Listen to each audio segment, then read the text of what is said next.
Hey guys, it's Morning Musume Monday. I'm Jake and that's Jeremy. And today's Morning Musume is gonna be a little bit different.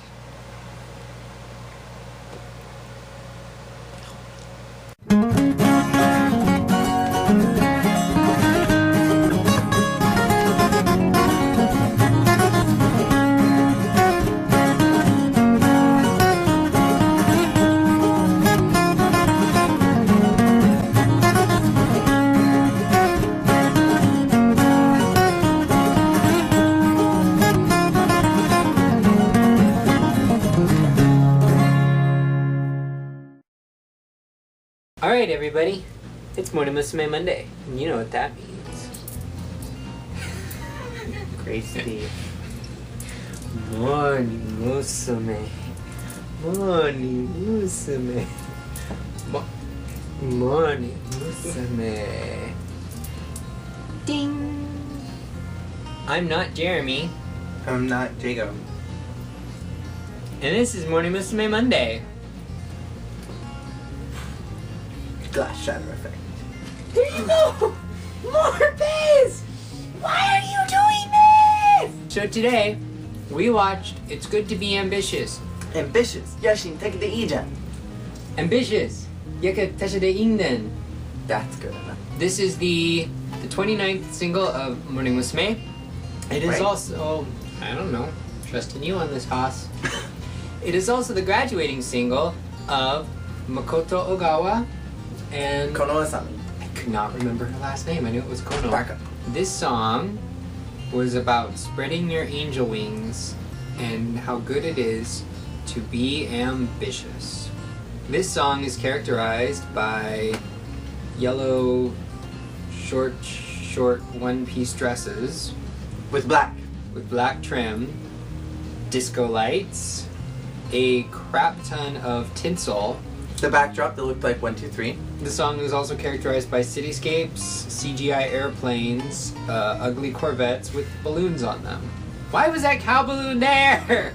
What did that accomplish? What did What does that that have to do? do with being ambitious? Honestly, I tried to look at the lyrics and watch the video at the same time, but I kept getting distracted by the visuals of the video, so I missed a lot of the lyrics. It was like the typical very Morning Musume. Love. I'm with you.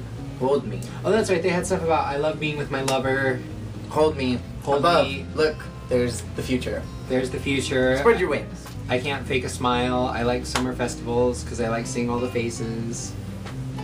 Very Morning Musume style music. Very what And the my pets are gone. frack. I want to talk about this real quick as a graduating single because I have always been the person that has said all graduating singles go back to something that is important to the members. Kono Nagawa came in during Mr. Moonlight, I know big band. However, their big moment, I think, wasn't until Do It Now because really the singles that preceded that weren't really focused on either one of them. And I think that the lyrics of Do It Now really corresponded with the lyrics that were in Ambitious Yashinteki de Ijan. Because specifically, they kept saying spread your wings and fly. And I remember very specifically in Do It Now, there was a line that said something about spread your wings and embrace the future. So I think that they were attaching lyrics from something that was important to them. Because that was really the point where Kono got a really huge push and she was a center. Not really a center, she was a lead. And Ogawa was still in that point where she was like the middle member and like that core person in Morning Musume before she got tossed to the back and As for One Day. So I think that it corresponded to that, and that was something that was important to both of them because it was a huge single for the two of them. I thought this song was really cute, actually. It didn't stand out to me in a phenomenal way like other songs have. I think forever my two favorite songs are always going to be Summer Night Town and Mr. Moonlight. I don't think there's ever going to be another song that really just pops into my mind so quickly. Maybe The Peace, too. But while this song isn't one that I'm going to be humming and I'm going to be singing, other than just be ambitious, I don't even really remember the tune, I just thought it was a really cute song, and I liked the energy behind it, and I thought all the girls sounded really, really good this time. I thought all the solos I heard sounded really good. I don't know if they produced the vocals differently, I don't know if it was just a really good day in the studio, or if Sunku just finally wrote a song that was in a good key for all of the girls, but I thought they all sounded really, really good.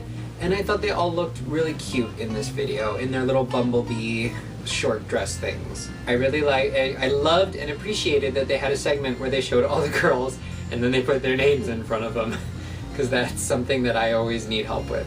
Lyrically, I really liked how it was structured, that Kono and Ogawa have been a lot of the background for the group for most of their time after Do It Now, and I liked that the way that the background vocals were organized is that Kono and Ogawa were in almost every single part of the song, singing a backtrack with somebody else, with the exception of solos. I thought, as far as graduation singles go, I thought that Kono and Ogawa got not only a fair amount of face time in this video, I thought they got a pretty fair amount of line They distribution. both got one line though. Really? Yeah, Ogawa got Hitori janaite, and then Kono got Hare wakaru kara. That's all I got. Well, they were only one line, but it was longer than the normal, like, Kone. I liked the dance despite how awkward it was. I love the little violin. The violin thing that they did. Mhm. Okay, so with the dance, somebody had commented last week that the dance was basically dumbed down for Koharu because she was kind of the worst thing that happened to Morning Musume since Abe left. So I thought you were going to say she was basically the worst thing to happen to Morning Musume until Riho showed up. until Riho showed up. This was most of the dance. You know, I don't know. There was some really And, like, the simplistic violins. moves. I think there was some really simplistic moves, but there was part of that dance that was hard, where they would they'd go down and then the jump, and then there was a lot of crossing. There were some complicated moves, but because it was a very complicated song, usually in those kind of songs the dance is more complicated in and of itself. And I want to say that it was because of Koharu as well. They had to dumb it down for her because she's the weakest link, and so if they do a complicated dance, she's gonna stand out the most. And because Sunku tries to design the group so that everybody kind of blends with each other unless he wants them to stand out in a good way, that he dumbed down the dance, or whoever the choreographer dumbed down the dance so that Koharu could keep up. But even then, they dumbed it down and she still wasn't keeping on pace with everybody, and she was a couple steps away from everybody else. I don't think she was behind. I think just the problem was when all the other girls are going, wah! She was going, like, it was like she was already moving on to trying to remember what the next move was. I used to do theater, so I recognize when kids are trying to keep up with the dance, like, what's going through their heads. I mean, she did miss a couple steps here and there, but I'd say most of what I saw in going through her mind was, okay, this step, and then this step, and then she was thinking very hard about the dance. So whenever she did a move, she wasn't doing the move, she was already thinking about what she had to do next. And because of that, coming off a little sloppy. it was coming up sloppy because she wasn't following through on the move. But she did miss a couple steps. I'm not gonna say she didn't. If you watch the dance shot, she clearly misses a couple steps. And she was behind on some of them because Ambitious is the most complicated dance that she's done so far as a single's concerned. Here's my problem. If you're going to have a girl in your group who isn't the best at the dancing, okay, you stuck Sayumi in the back because she's a weaker dancer. I didn't notice her, so it wasn't that big a deal to me. But Koharu, not only was she not in the back, she was in the second row. She was right in the middle, too. She was in the middle for a lot of it. She always ended up right in the middle. She's Sunku's ace. Middle. But, I mean, I think she's cute. I think she's got banging hair. I don't know what she does to get that hair to have so much volume in it, but, like, her hair is like, boom. Like, all the other girls, like, their hair, if it's down, is like, you know, it's stick straight and it's down. Except Kono with her curly hair. It's not curly! Except for Kono. But, I mean, even then, she wears her hair up a lot. But all the other, She doesn't like her curly hair. but all the girls who wear their hair down, it's fairly flat. But Ogawa especially. Yeah, Ogawa really has flat hair. But then Kono's hair, like, it's just down. What did I say? You said Kono. Oh, did I? Koharu especially, her hair is like, it's up, it's away, it's like, bam! It's like, I don't know if that's just natural or if she just sat in that dressing room with a teasing comb for like an hour going, and that's why she can't do the dance, because she was worried so much about the volume of her hair. But she's like, can't jump, my hair. I don't know what it was, but her hair is, she's really cute and she's got really nice hair. She's not the prettiest face-wise, but cute. Her voice is okay. She's a little behind on the dancing. I just don't understand why you'd stick her right there when all the other girls are clearly right on with the dance. I would have put her, like, I would have put Yoshi, Sayumi, and Koharu, and then all the girls in front of them. Lovely girl. Very cute. Nothing against her. Love her hair. Just logically. Let's think this through. Let's think this through better. If you're going to do a dance like that, you need to put your stronger dancers in the front and the weaker ones in the back. You kind of have to frame the weak dancers, is kind of what you do. You have all the good dancers in the front, and you have to have like one dancer who's pretty good in the back, which is Yoshi, basically. So it's not clearly like, here's all the girls in the front and they're awesome and I stepped on your foot and I'm sorry. But then here's the girls in the back going, crap, crap, crap, crap, crap. Last week we asked you guys what you thought of the sets, costume, and dance for Sexy Boy. We asked you if you thought the simplicity of it all worked for the song, against the song, or whatever you thought. And you told us... Bam! I love this single. It was one of the first I heard when I was introduced to them. It's actually one of my first two. I actually heard this song very early on. Somebody said, Shevington Bear said that they thought that the sad choreography, music, and lyrics all fit together well, and every time that they heard the song, they could think of the preview, which is a lot to say about a music video, because honestly, I feel the same way. Bless you. Excuse you for sneezing gunk and boogers everywhere. I didn't! And by the way, thank you Nekomimi Pro for defending me for getting Goto and Makoto confused. Although I don't know how you could possibly do that. I appreciate it. Thank you. Additionally, I went on my Tumblr and I asked you guys what you guys thought about Reina being in the center of the dance as well as the jacket art, and these are some responses that I got.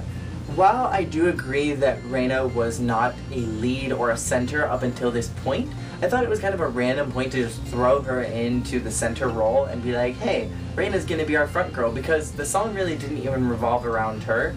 It was just kind of like they stuck her there randomly out of nowhere, because even in Aruiteru Next, Kaneshimi Twilight, Aoya's Nude, they really didn't focus on Reina, so it just seemed like a very random point to just throw her in when she didn't have any significant vocals. That's just me. So for our question this week, we are going to ask you our typical graduation question. Was this a good single for Kono Onogawa to graduate on? Let us know below. Originality fail. We're not original. It's a common question. It's something that links us. It's something that you can rely on. Reliability. And I'm going to ask my like traditional stupid Jacob question. What do you think the significance of the cow balloon tied onto the car was? And I'm going to ask you a stupid Jeremy pretending to be Jacob question. What's your favorite kind of Pez? Because mine's grape and I ran out of them. Because you ate them all. Sorry. I did eat them all. I can't help you anymore. Anyways, thank you so much for watching. I don't know how that even happens. Thank you so much for watching. I'm not Jeremy. And I'm not Jacob. And we'll see you next week. Peace out. Thank you, Moms.